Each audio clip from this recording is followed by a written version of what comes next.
Hello, everyone. My name is Stig Svenningsen, and I'm from the Norwegian Ministry of Petroleum and Energy.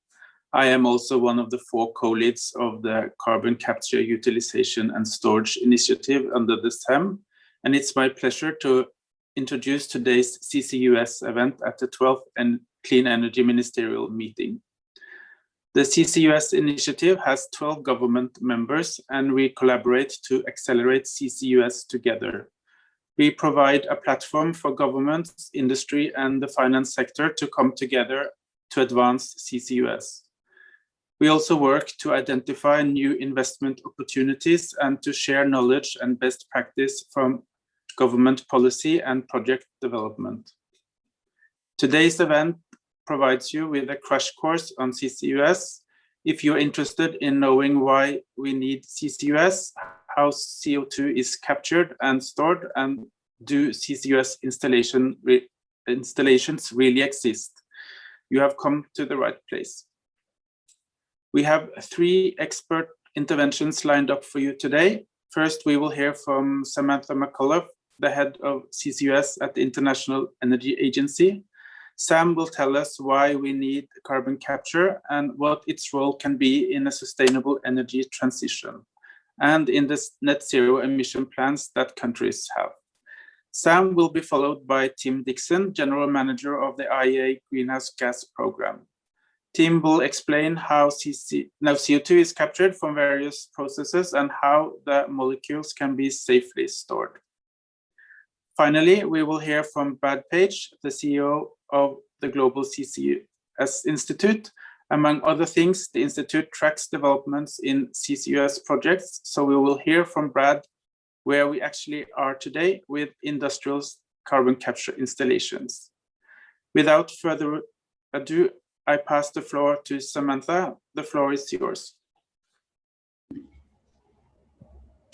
Thank you very much, Stig. I'm very pleased to have the opportunity today to share from an IEA perspective the critical role that we see CCUS technologies playing in global clean energy transitions. Thank you. So firstly, just to provide some, next slide please, just to provide some context, CCUS is really part of a portfolio of technologies that we need to achieve net zero goals. Net zero really means tackling emissions from all parts of the global energy system. Next click please. This includes power generation, where arguably much of the focus for emissions reductions have been to date, but also the transport sector, which is shown here in purple, where electric cars, for example, play an important role in achieving emissions reductions, in heavy industry, in buildings, etc. These different parts of the global energy system bring different opportunities and different challenges in terms of achieving emissions reductions. And it really requires a portfolio of technologies and approaches. Thank you. This includes, of course, electrification, renewables, bioenergy, hydrogen, but in our IEA Sustainable Development Scenario, CCS contributes around 15% of the cumulative emissions reductions that are needed to achieve a net zero target by 2070. This is on a global scale. Thank you. Next slide. So CCUS technologies are not new. CCUS projects have been operating since the 1970s and 1980s. And most of this has been associated with natural gas processing. But you can see here in the last decade, commercial experience with CCUS has really expanded to new applications, including hydrogen, steel, power generation. And Brad will, of course, talk more, speak in more detail about this. But it really provides a very important foundation, this experience, for the type of scale up and the future role that we see CCUS playing in net zero pathways. Thank you. So in our IEA Sustainable Development Scenario, this sort of 15% contribution of CCUS requires a very, very significant scale up of CCUS from around 40 million tonnes or so being captured today each year to billions of tonnes being captured in a net zero world. CCUS effectively contributes to emissions reductions in all parts of the global energy system, from power generation to heavy industry. CO2 is even used to produce synthetic fuels, for example, in aviation. So this scale up really means that CCUS or carbon management becomes a really important sector in its own right. Thank you. Next slide. And underpinning this very significant role and scale up for CCUS is 4 key or strategic roles that we've identified for CCUS in net zero pathways. The first reflects the existing infrastructure.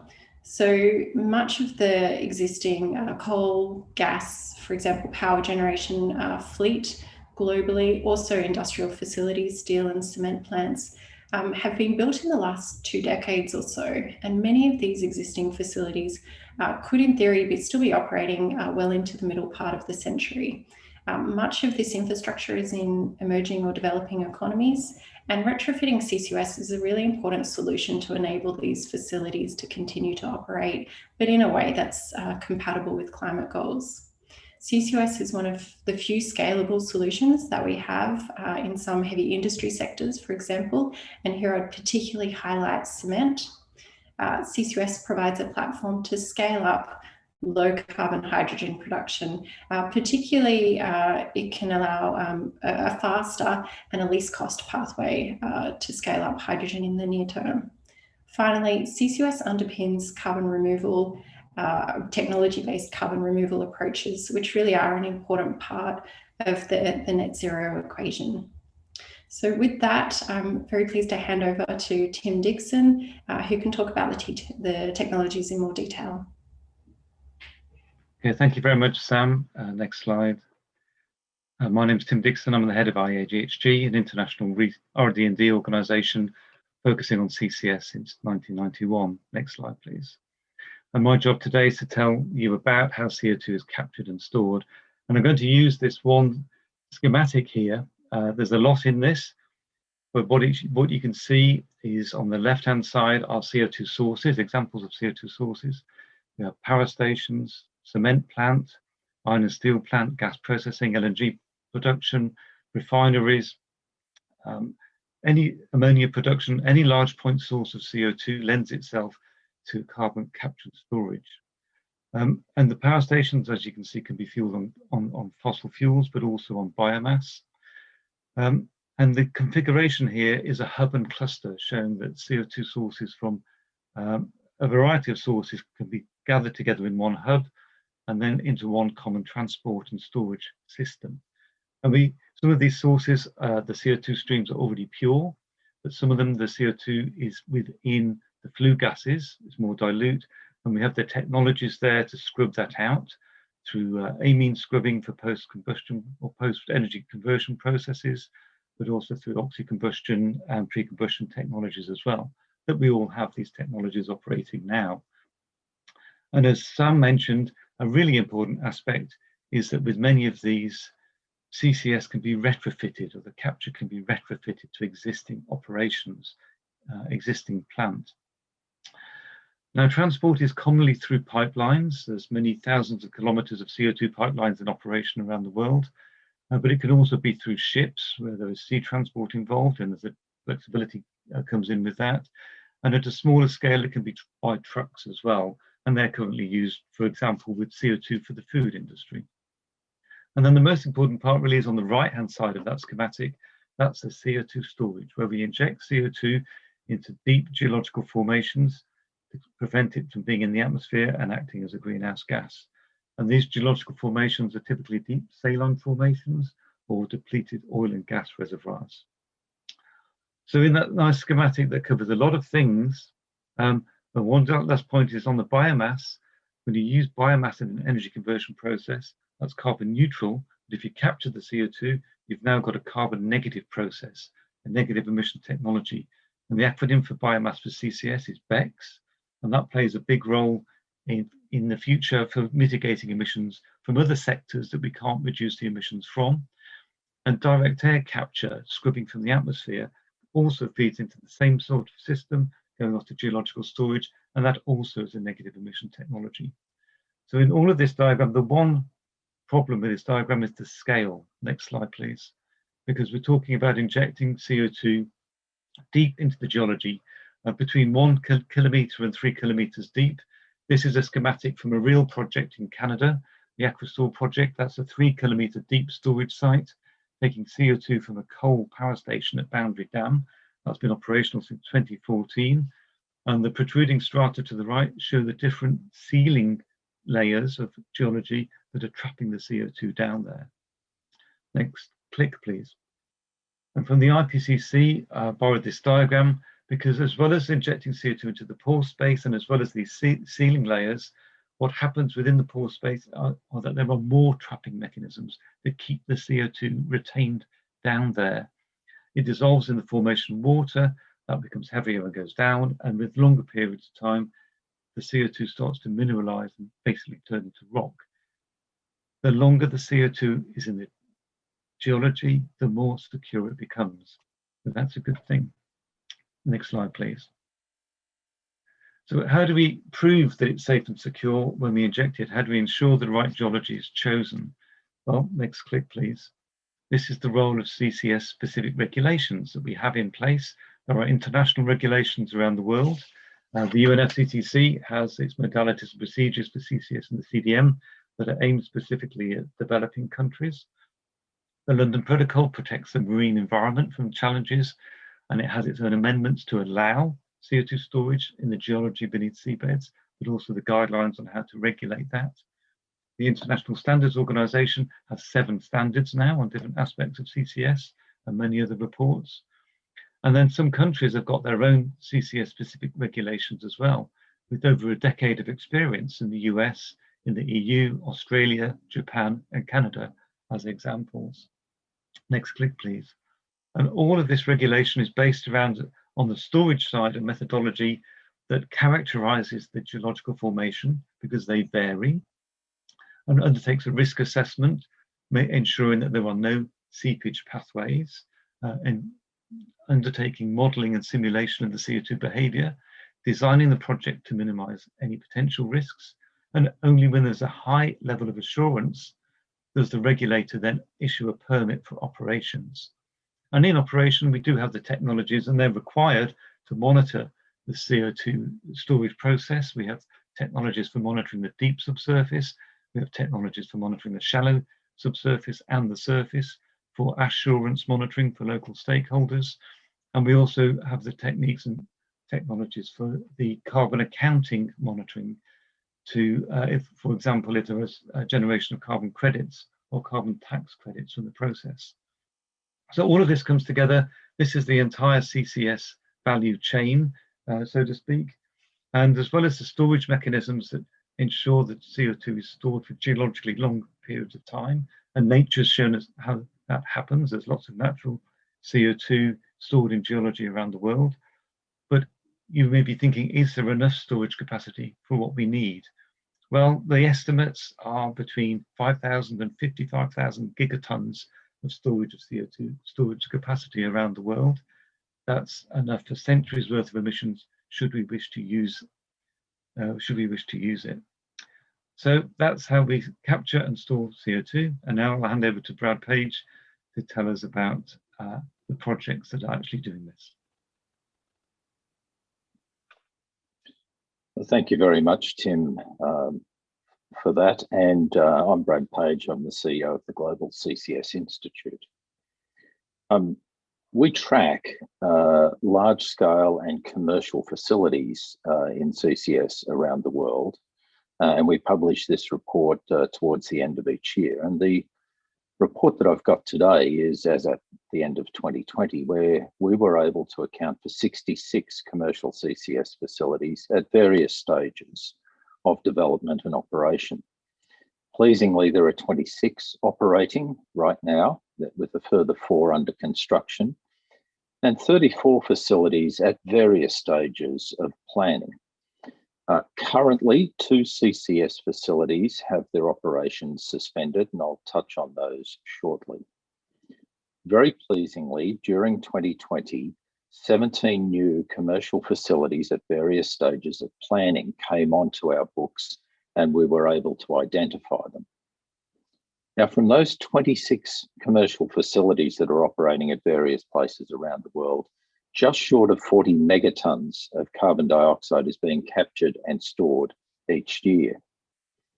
And if we are fortunate enough to see all of these 66 commercial facilities go right through the planning process, be constructed, operate, the 2 suspended operations come back online, then in total, their capture capacity is about 115 megatons per annum of carbon dioxide.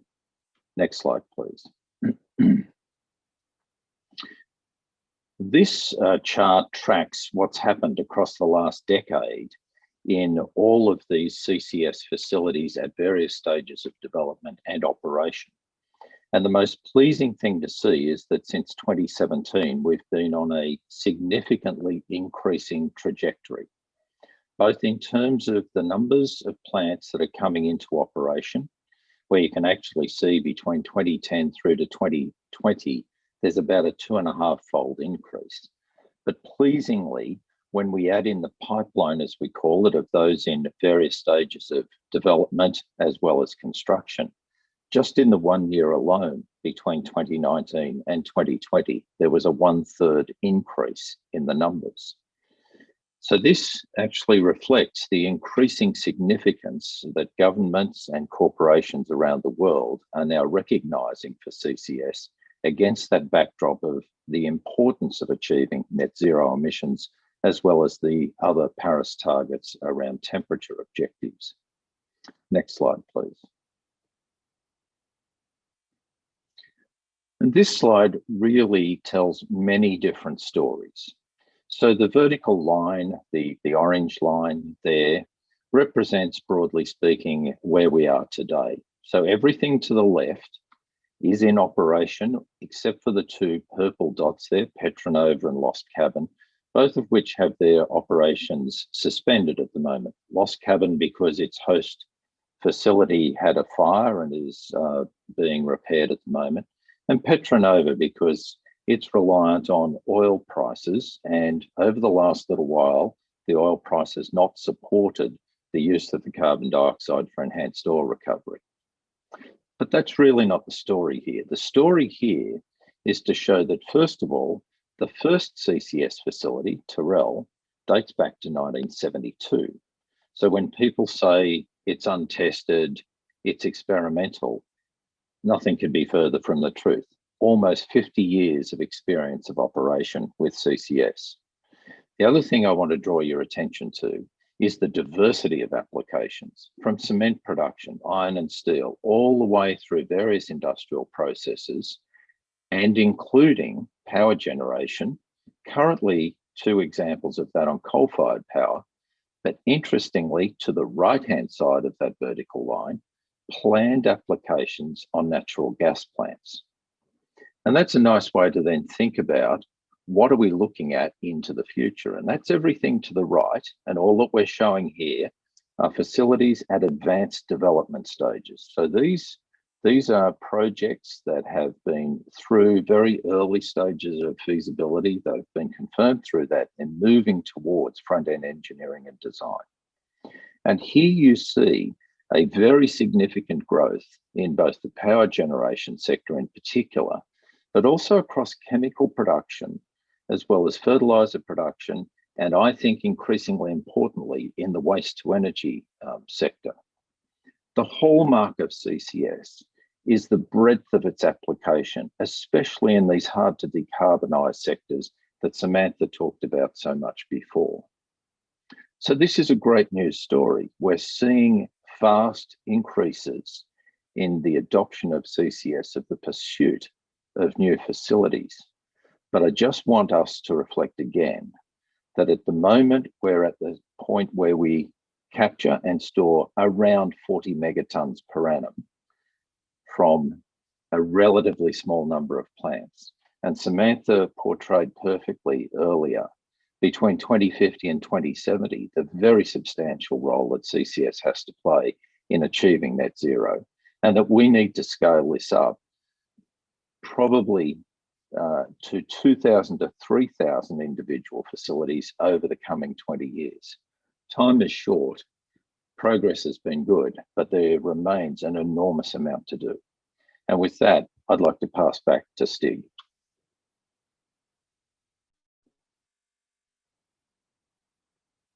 Thank you, Sam, Tim, and Brad. Ladies and gentlemen, colleagues, I would like to thank you all for joining us today at this CEM 12 side event on CCUS. We have hopefully given you a high-level snapshot on why we need CCUS, how the technology works, and where we are today with the implementation. CCUS is a large field, and we have only scratched the surface, but hopefully today's presentations have raised your interest. My 3 key takeaways from today's session are as follows. First, we definitely need CCUS to reach our Paris Agreement goals. It's not the solution for everything, but a necessary part solution to our climate change challenge. The current net zero targets that many countries have set will simply not be reached without deploying CCUS in a gigaton scale. Secondly, CCUS is not science fiction. You quite often hear that CCUS is an unproven technology, but that is simply not true. Technologies to capture, transport, and store CO2 are well known and can be deployed today. And thirdly, we do have industrial CCUS installations and a growing body of experience. Installations are in many countries across many different industrial sectors. They operate in large industrial scale every day, and many new installations are being planned. There is a positive momentum, but of course it must be recognized that the current level of deployment is extremely low, and that is exactly why government, industry, and the finance sector must work together to accelerate the deployment. If you like to get in touch with today's speakers, we have gathered their contact information on this slide. Please reach out to Sam, Tim, and Brad if you like to learn more. Also, if you are interested in the CEM CCUS Initiative, please reach out to us via email or follow us on LinkedIn and Twitter. I also thank the government of Chile for putting together such an amazing clean energy festival during this week.